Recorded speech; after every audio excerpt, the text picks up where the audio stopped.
ஒரு காப்பியம் என்றால் அது கதை அல்ல, கதையை காப்பியமாக்குகிறான்.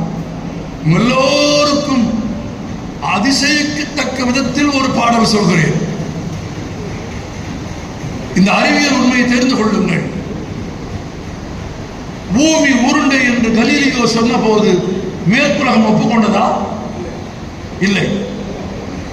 பூமி உருண்டை என்று சொன்னதற்காக கலீலியோ கண்கள் பிடுங்கப்பட்டு 8 ஆண்டுகள் சிறை வைக்கப்பட்டு கொல்லப்பட்டார். சிறையில் கலீலியோ முணுமுணுத்துக் கொண்டே இருந்தார், பூமி உருண்டை, பூமி உருண்டை என்று.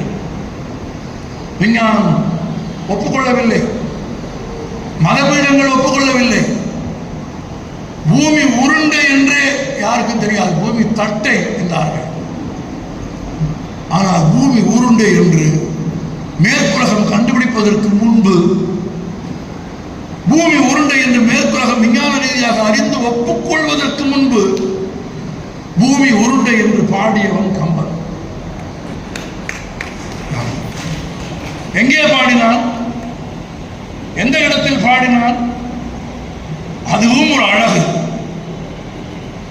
எப்படி சீதை ராமனை பார்த்து அவன் முறுவலால் மயங்கிய காட்சியை, மூல காப்பியத்தில் இல்லாத ஒரு காதல் நாடகத்தை எழுதி காப்பியத்தின் மதிப்பை கம்பன் உயர்த்தினானோ, அதுபோல இன்னொரு இடம் சீதை பார்த்தது போலவே, சீதையை பார்த்தது காதலோடு, சூர்பனகை பார்த்தது காமத்தோடு.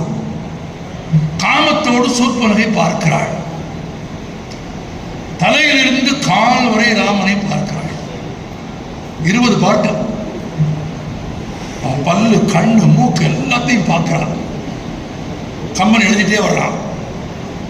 கடைசியா அவனுடைய காலை பார்க்கிறான். இப்ப ராமன் காலில் செருப்பு இருக்கா? இல்ல. ஏன்னா அதை பரதன் கிட்ட கலட்டி கொடுத்துட்டு வந்துட்டான். செருப்பு இல்லாமல் வெறும் காலோடு ராமன் நடப்பதை சூர்பனகை பார்க்கிறாள். உலக இலக்கியத்தில் நீங்கள் கண்டறிய முடியாத கற்பனையின் உச்சம் சொல்கிறேன், கேளுங்க. கம்பன் அந்த காட்சியை பார்க்கிறான்.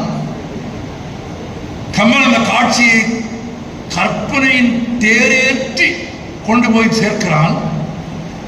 கால்களில் பாதுகை இல்லாமல் வெறும் காலோடு தரையில் நடக்கிற ராமனை பார்த்து விட்டு சூர்பனகை நினைக்கிறாள், பூமி யார்? ஆனா பெண்ணா?